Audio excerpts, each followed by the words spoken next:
እኔ የምልህ አንድ ምክር ልስጥ። አይ ብር ስጠኝ። አንተ ደግሞ ሁሌ ብር ትላለህ። ከብር በላይ የሚጠቅምን ምክር ስማ። ምንድነው ከብር በላይ የሚጠቅመኝ? ከብር በላይ የሚጠቅምን? እሺ ምንድነው? መልካም ሰው ሁንሽ። መልካም ሰው ሁን። መልካም ሰው ሁን። እሺ መልካም ሰው ሆናለሁ። መልካምነት በኋላ ይከፍላልሽ። ይከፍለኛል? ስንት ይከፍለኛል? አሁንም ብር ላይ ነህ።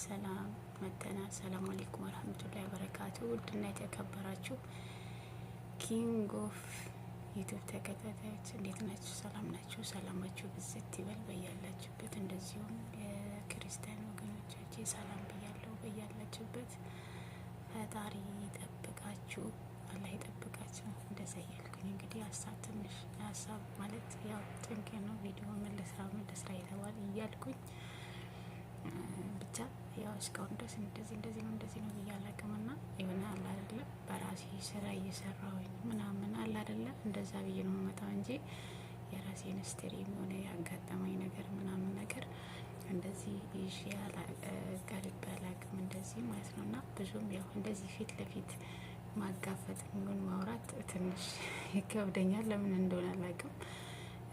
ለዚህ ለወላሂ አዲስ አይደለሁም ግን ያው እስከወጣሁኝም ድረስ እስካሁን ድረስ ደፍሬ ፊት ለፊት እንደዚህ ማውራት ለምን እንደሆነ ባላውቅም ፍራቻ እያደረብኝ ነው ማለት ነው። እና እኔ በጣም ደህና ነኝ አልሐምዱሊላህ። እናንተ እንዴት ናችሁ? ሁላችሁም ሰላም ብያለሁ። በያላችሁበት አላህ ይጠብቃችሁ። እንደዚህም ደግሞ የስደት እህቶቼ ማለት ነው ሰላም ብያለሁ። እንግዲህ ያው ዛሬ የገጠመኝ ነገር ትላንትና የገጠመኝ ያው ዛሬ ነግቷልና ትላንትና የገጠመኝ ነገር ላካፍላችሁ ነው የመጣሁት። እና እንትን ብላችሁም ነገር ምን እንደሆነ ታውቃላችሁ? ዛሬ ብታዩ የማዳሜ ልጅ ወደቀብኝና በእኔ አይደለም ግን የወደቀው እውነት ለመናገር የወሬ ውሸት ነው እንደዛ ነው የሚያስብለውና ውሸት እንደሆነ እኔ ግን አልሐምዱሊላህ ያ እውነታው ስለሆነ እውነታውን ይዤ ስለቆምኩኝ ብቻ ፈጣሪ ረድቶኛል ከምንም በላይ ማለት ነው። እና እንደ አጋጣሚ ከሴትዮዋ ጋር የተጨቃጭቀን ነበረ ማለት ነው። አልተስማማንም ነበረ። በሆነ አጋጣሚ ተጨቃጭቀን ነበር። እንደ አጋጣሚ ደግሞ ህጻን ልጅ አለ በቤት ውስጥ ተከታታይ ህጻን ልጆች አሉ። አንደኛው የአንድ አመት ከ9ኛ በቃ አይ ቲንክ 2 አመት በሏት አመት ከ9 ወሯ ነው። ትንሹ ደግሞ 6 ወሩ ነው። በላይ ላይ ሆኖ የተወለደው እና የዚች አይደለም ነጮች አይደለችም። እኛ ውሃ የምንከለክላቸው ሰዎች ናቸው እና ያለሁበት ሴትዮዋ ማለት ነው። እና እንደ አጋጣሚ ከኔ ጋር ስንጨቃጨቅ ልጁን ደግሞ እሷ ይዘው ነበረ። ከዛ ልጁን አልጋ ላይ አስቀምጠው እኔ ጋር መጣች ማለት ነው። ልጁ ደግሞ እንደዚህ ማየት ጀምረዋል ማለት ነው። እንደዚህ ብሎ ማለት ጀምሯል። ከዛ ከኔ ጋር እየተጨቃጨቀች ልጁ ወደቀና ከአፍንጫው በቃ እንዳለ ደም በደም ሆነ። እኔ አልደረስኩበትም። እኔ ያላስኩትም መጀመሪያ እኔ ይዤው ነበረ። እኔ ነኝ የሚይዘው። አዲስ ነኝ ለቤቱ። እሷ ስራ ቦታ ትውላለች። ጠዋት 5 ሰዓት ትወጣና ማታ እንደገና ማግሪባ ዛንሌላ አካባቢ መልሳ ትመጣና ቼክ ታደርግና መልሳ ትሄዳለች። ከዛ ማታ 2 ሰዓት 8 ሰዓት ትመጣለች ማለት ነው። እና በአጋጣሚ ደግሞ 5 ሰዓት በመጣችበት ነው ይሄ ነገር ድርጊቱ የሚፈጸመው።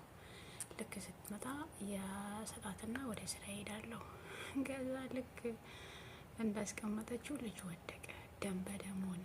ከዛ ጮኸች። ሰውየው ደግሞ ሳላ ነበረ። እኛ ደግሞ እየተጨቃጨቅን አልሰማነውም ነበረ ማለት ነው። እያችሁ አንዳንዴ የሆነ አላቅም መጥፎ ነው ብለን የምንገምታቸው ሰዎች ጥሩ ይሆናሉ። ጥሩ ነው ብላችሁ የምትገምቱት ሰዎች በመጥፎ ፓርት ታዩታላችሁ ማለት ነው። እና ሴትዮዋም በጣም ጥሩ ናት ነው የምለው፣ የሌላ ዜጋ ናት ብያቸዋለሁ። እና በቃ አንደኛ ቤትም ስለማትብል በቃ ኖርማሊ የልጆችን ጸባይ ታውቃለች። 3 ልጆች ናቸው። ልጆቹ በጣም ኃይለኛ ናቸው ከምላችሁ በላይ ማለት ነው። ያው ልጅ አለን። ልጃችን ሌላ ሰው ሊያወራብን አንፈልግም። ሁላችንም በተለይ ደግሞ ወላጅ የሆናችሁ ሰዎች እንትን ትሉታላችሁ ብዬ ገምታለሁና ያ ስሜት ስላለኝ በቃ ምንም እንትን አይደለም፣ ምንም አላወራም። ልጆችን እንደ ልጄ እንደ እህቶቼ እንደዚህ አረጌ ስለማያቸው ከዛ በቃ በጣም ደነገጥኩኝና ደሙን ሳየው አንቀጠቀጠኝ። ሰውየው ደግሞ ሱካር አለበት ወደቀ፣ ልጁን ደሙን ሲያዩ ማለት ነው። ከዛ በቃ ሐኪም ቤት ልጁን ይዘው እንሂድ ምናምን ነገር ተባለ። እኔ እጄ ልጁ ደግሞ እኔን ነው የሚያዩኝ ከኔ ጋር ስለሚውል እኔን ነው የሚያደላው ከሴትያ ከእናትየው አንጻር ማለት ነው። በቃ ከፊት ለፊቱ ካየው ይጮሃል ምናምን እሷ ብትይዘው ማለት ነው። ከዛ አንተን አለ ጨዋ ሲይዘው እኔ ዝም አለ። ደግሞ የሚወረደው እያለ በቃ አንደኛ ፊንተን ስቷል። ሐኪም ቤት ይዞት ሄዱ። በቃ እኔም ጨነቀኝ። በቃ ምለው እንደውም ለእህቴም በቃ ደውዬ ነገርኳት። ጆርዳን ነው የምትኖረው። በቃ እሷም ትንሽ አረጋጋችኝና ዛጣልኩኝ። በቃ ኢቭን እንኳን ማውራት ሲያቅተኝ ስልክ ዘጋውኝና ላይቭ ነው የገባሁት። ከብቼ ዝም ነው ያልኩት ማለት ነው። በቃ ማረገውን ነገር ሳጣ ከዛ በቃ ደውዬም ስጠይቃት ስልክ የለኝም። በዋትስአፕ ቮይስ አረግላት እንትን አሻ እየጠበቅኩኝ ነው ምናምን ብላ ዘጋችብኝ። ከዛ እስከ ማታ ድረስ እንደገና ሰውየው ወደ 2 ሰዓት ምናምን መጣና እንዴት ነው ልጁ ስለው ልጁ ዳና ነው አለኛና እኔ ላይ ኮስተር ብሎ ሄደ ማለት ነው። ከዛ ወደ ማታ እዛ አስተኝቶታል ማለት ተጎድቷል። ጭንቅላቱን እንደዚህ ስለወደቀ ከዛ እንትን ወደ 6 ሰዓት አመጡትና እነግረዋለሁ። ሰውየው ሲያወራኝ በኋላ እኔ እንደጣልኩት እኔ ያጠገቡ እንዳለሁኝ ምናምን ነገር ነግረዋለች። ከዛ ኮስተር አለና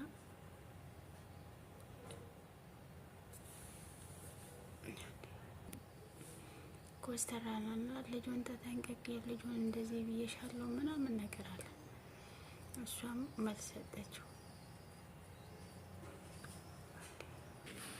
ከዛ እሱም መልስ ሰጠችው። እሷ ማለት ነው እንደዚህ ምናምን ብላለች። እሷ ናት እንደዚህ ምናምን ብለዋለች። ከዛ እኔ ላይ ፊት ባለች ማለት ነው ስትል እኔም ኮስተር አደረኩኝና ከልጁ ጋር እኮ እኔ አልነበርኩም አልኳት። የነበርኩት እኮ አንቺ ነሽ አልኳት። ከዛ ስንጫጩ በጣም ተጣላን ከእሷ ጋር። ከዛ እንሄዳለሁ ምናምን ነገር ስላት አንቺ አልነበርሽም እንዴ ምናምን ነገር አለኝ። እሱ ሲለኝ አሁን ያልነበርኩም እሷ ናት ያዘችው ከኔ ጋር ስለተጣላን በቃ ደውላ ደግሞ ለእያንዳንዱ ጀማው ትናገረዋለች። እንዲህ ነው ምናምን ነገር ትለዋለች። ከዛ እኔ ደግሞ ጸጥ ብዬ እየሰማሁ ነው ምናምን ባባኬት አባሪ ታገኛለች ምናምን ብዬ ማለት ነው። ከዛ በመጨረሻ እኔ ነገርኩት ለሱ። ልጁን እኮ ከስራ መጣ እሷ ናት ተቀብላ ያዘችኝ። አይ ቲንክ ደግሞ እኔ አልጋ ላይ አስቀምጬውም አላውቅም። እኔ እስካሁን ድረስ ክላሳቸው አዝቼ ይወጣለሁ።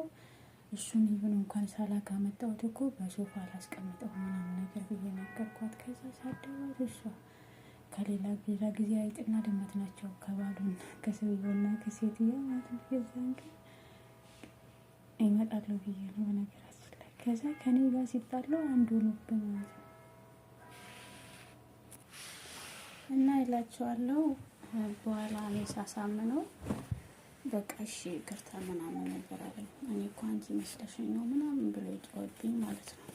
ከዛ ሰላም ወረደና ምን ለማለት ፈልጌ ነው፣ እባካችሁ ልጅ የምትይዙ የስደት እህቶቼ ተጠንቀቁ። እኔ አላህ ነው ያተረፈኝ እውነት ለመናገር ማለት ነው። የዛኔ ሞቶ ቢሆን የሆነ ነገር ቢሆን በጣም ነው ያስተኛት፣ በጣም ነው እንትን ያለው ማለት ነው። እዛ በግሉኮስ ወደኛ ልጁ ፊት ለፊቱ ላይ ነበር የወደቀው እና የሆነ ነገር ቢሆን እኔ እንደጠያቂ ምን ተያዥ በስደት ሆኜ ያው ነገ ምን እንደሚያጋጥመኝ አላውቅም። ያው አሁንም እዛ ቤት ነው፣ ምክንያቱም በአሁኑ ሰዓት ስራ የለም ሁላችንም እናውቀዋለንና ውጭ ነው የምሰራው ማለት ነው። እና ስራ ከመፍታት ብዬ ተቸግሬያለሁ። በጣም ነው እንትን ያለው። ቤት ስደውልም ደግሞ ስራ የለም ተባልኩኝ እና አዲስ መጥፋት በዛ ላይ እና ዱአ አድርጉልኝ እና ፕሊስ ስደት ላይ ያላችሁ እህቶቼ በተለይ ደግሞ ልጅ የምትይዙ መጠንቀቅ አለባችሁ። እውነቴን ነው የምላችሁ ማለት ነው። እና እኔ ሁለት ልጅ ነው ተከታታይ የአመት ከ9 ወርና የ6 ወር ብያቸዋለሁ ማለት ነው። በቃ ሁለቱም አፋዛ ነው የምቀይረው። ብቻ አላህ ያሳድጋቸው። ያው ልጅ አለ ልጅ እስካለን ድረስ በልጅ እንዲህ ነው ማለት ትንሽ ይከብዳል ማለት ነው።